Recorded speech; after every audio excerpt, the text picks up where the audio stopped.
श्रीराम समर्थ.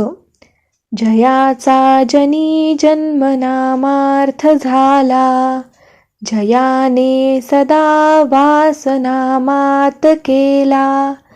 जयाच्या मुखी सर्वदा नाम कीर्ती, नमस्कार त्या ब्रह्मचैतन्य मूर्ती. जय जय रघुवीर समर्थ. श्रीराम. परमपूज्य प्राध्यापक के.व्ही. बेलसरे लिखित श्री ब्रह्मचैतन्य गोंदवलेकर महाराज चरित्र आणि वाङ्मय या पुस्तकातील पुढील वृत्तांत. कुत्र्याला राम राम म्हणायला लावा. वऱ्हाडच्या बाजूला राहणारे एक साधू काशी यात्रेला जात असता वाटेत हरदा येथे उतरले. त्यांची व श्री महाराजांची भेट व परत भेट झाली. पुन्हा एकदा ते श्री महाराजांना भेटण्यास आले असता बराच वेळ बसले. बोलता बोलता श्री ज्ञानेश्वर महाराजांचा विषय निघाला. श्री महाराज म्हणाले, श्री ज्ञानेश्वर महाराज म्हणजे प्रत्यक्ष भगवंताचा अवतार.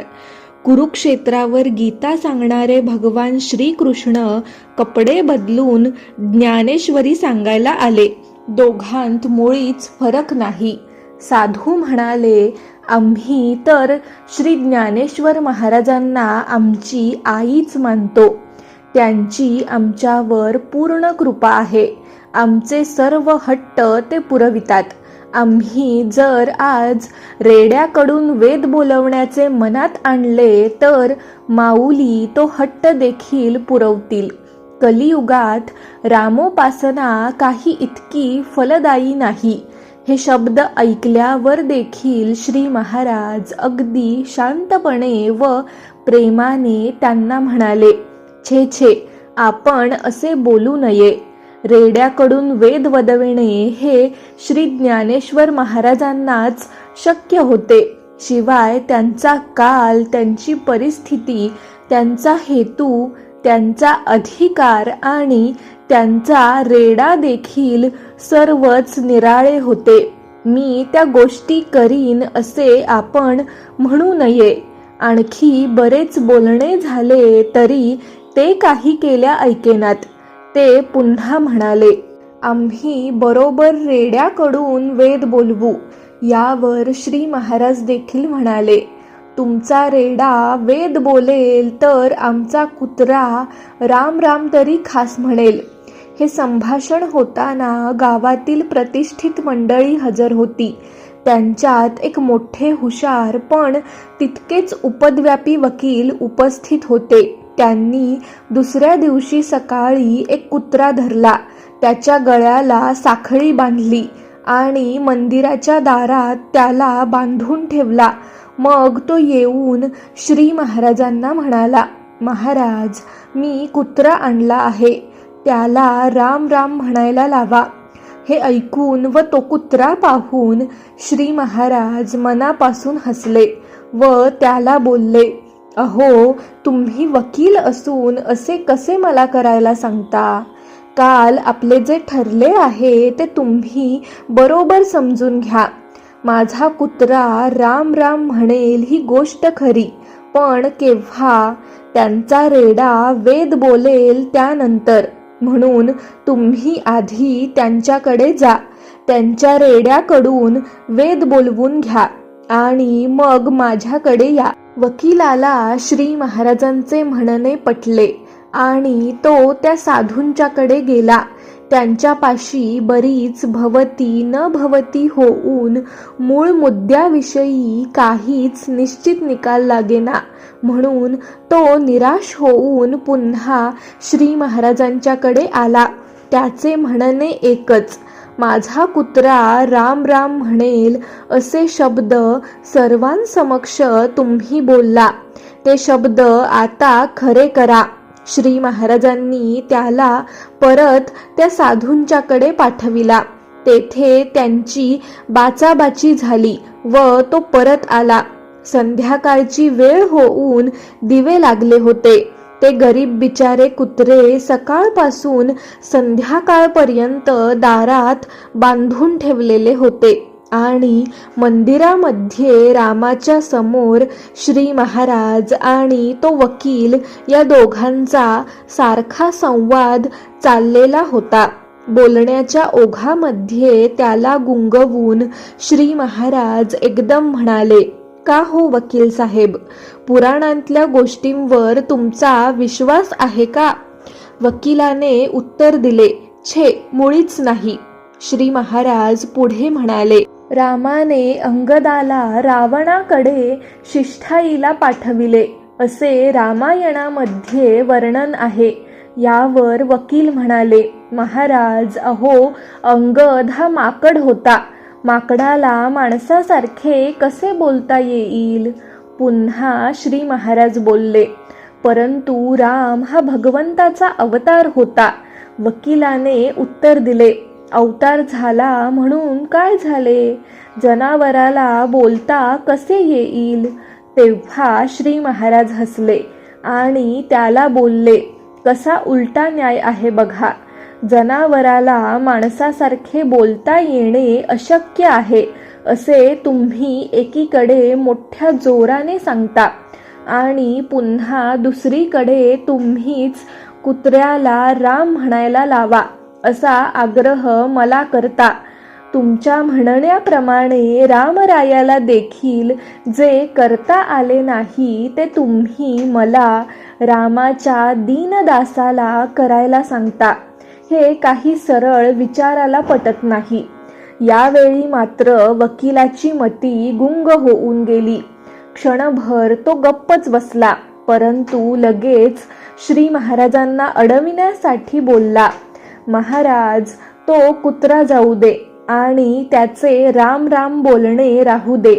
आपण हे सांगा की श्री ज्ञानेश्वर महाराजांनी रेड्याकडून वेद बोलविले ही गोष्ट खरी आहे किंवा नाही?"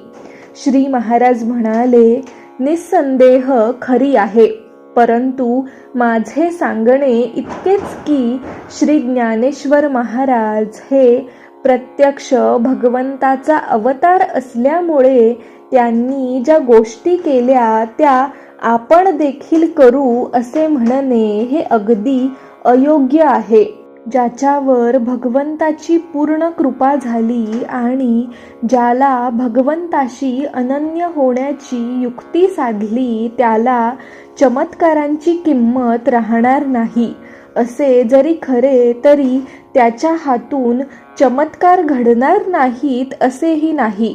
परंतु मी अमुक चमत्कार करीन किंवा मी तो आता करतो असे मान अभिमानाचे चिन्ह त्याच्याजवळ असणार नाही. लंकेमध्ये रावणाच्या बंदिवासात अशोकवनात सीता असताना तिच्या सानिध्याच्या प्रभावामुळे तिथली झाडे, पक्षी आणि दगड या सर्वांना रामनामाचे प्रेम लागले होते असे वर्णन आहे. रामनामाचे प्रेम आणि भगवंताचे प्रेम ही दोन्ही एकच आहेत. आता या सगळ्या गोष्टी राहू द्या. त्या कुत्र्याऐवजी तुम्ही राम राम म्हणायला आरंभ केव्हा करणार ते मला सांगा." वकील म्हणाला, "महाराज, आपण मला म्हणायला शिकवाल तेव्हा." श्री महाराजांनी त्याला दुसऱ्याच दिवशी नाम दिले. हरदा गावामध्ये प्लेगची साथ जोराने फैलावली म्हणून मंदिराचे विश्वस्त काशीनाथ भैया यांचा गावाच्या बाहेर एक मळा होता. त्याच्याजवळ शेतामध्ये सर्वांनी झोपड्या बांधल्या आणि सर्व मंडळींसह श्री महाराज तेथे राहायला गेले. तरी बाहेरगावच्या लोकांची दर्शनासाठी ये जा चालूच होती. रामभाऊ मोने नावाचे गृहस्थ आपल्या गावच्या 2 माणसांना बरोबर घेऊन या सुमारास हरद्यास आले. त्या दोघांपैकी एक जयराम नावाचा माळी होता आणि दुसरा दामू अण्णा हा जरासा वेदांती असून अनेक प्रश्न मनामध्ये धरून श्री महाराजांना पाहण्यासाठी आला होता. झोपडीवर असतानाच श्री महाराजांनी बरोबर असणाऱ्या उपवधू व उपवर मुलामुलींची अशी 5-6 लग्ने ठरविली. म्हणून लग्नाची जेवणे सुरू झाली. एके दिवशी सकाळी स्वयंपाकाची व्यवस्था करणाऱ्या बायका श्री महाराजांपाशी आल्या व म्हणाल्या, महाराज, आज नैवेद्याला भाजी नाही. श्री महाराज खोटा आव आणून म्हणाले, तुम्ही बायका असाच का संसार करता? आता 8 वाजले आणि यावेळी मी भाजी कुठून आणून देऊ? असे म्हणून त्यांनी मळ्यात काम करणाऱ्या माळ्याला बोलावून आणले. त्याला विचारता तो म्हणाला, जी महाराज, मळ्यात सध्या कोणतीही भाजी नाही. वांगी लावली आहेत, पण फक्त फूल धरले आहे, अजून फळ लागले नाही. यावर श्री महाराज बोलले, असे कसे होईल? फुले आहेत तर तिथे फळे असलीच पाहिजेत, कारण फुलांचेच फळ होते ना. असे बोलून स्वतः मळ्याकडे जाण्यास निघाले व बरोबर जयराम पोते घेऊन गेला. मळ्यामध्ये वांग्याच्या रोपांमध्ये येऊन ते उभे राहिले. एकेका रोपाकडे पाहून श्री महाराज म्हणत, अरे ते पहा, पानाखाली काय आहे? जयरामने पाने बाजूला करून बघावे की तेथे त्याला चांगले मोठे वांगे दिसावे. अशा रीतीने अर्ध्या तासात पोते भरून वांगी जमा झाली. जयराम स्वतः माळीच असल्याने हा प्रकार पाहून तो थक्कच झाला. जानकी जीवन स्मरण जय जय राम.